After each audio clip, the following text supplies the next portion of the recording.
Дали е на повидок нова трговска војна помеѓу Македонија и Косово? Косовскиот министер за трговија и индустрија во оставка Ендрит Чала се закани дека неговата земја ќе забрани увоз на повеќе македонски производи, откако Македонија забрани увоз на жива риба од Косово, наменета за полнење на рибници.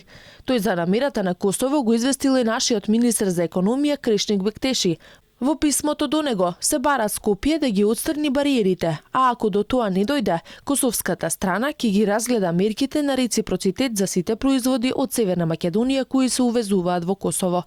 Ова кршење на обврските концепта од страна на Северна Македонија предизвикува загриженост за мојата влада и ве повикувам што побрзо да најдете решение по ова прашање. Македонските министри за економија и земјоделство Крешник Бектеши и Трајан Димковски уверуваат дека до трговска војна нема да дојде. Проблемот настанал кога од 1 јуни нашата агенција за храна и ветеринарство добила акредитација по стандардите на Европската унија, додека Косово се уште ги нема тие сертификати.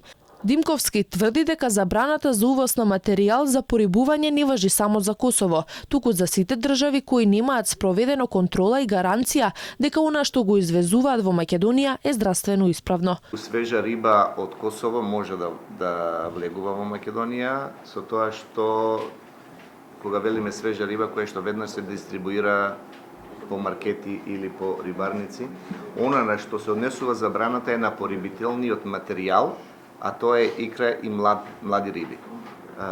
Која е причината? Бидејќи, само за информација, Република Северна Македонија веќе се спрема, ги подготвува сите подготовки и многу брзо ќе се добие дозвола за извоз на свежа риба на европскиот пазар. Димковски уверува дека има комуникација со косовските власти и дека нема да има поголеми проблеми ако косовската страна направи мониторинг на икрите за извоз. Трговските тензии меѓу Македонија и Косово се честа појава, особено во летниот период. Во неколку наврати Македонија забрануваше увоз на разни продукти, а Косово го ограничуваше увозот на домати, пиперки и други земјоделски производи од Македонија. На листата за забрани лани имаше дури 25 производи.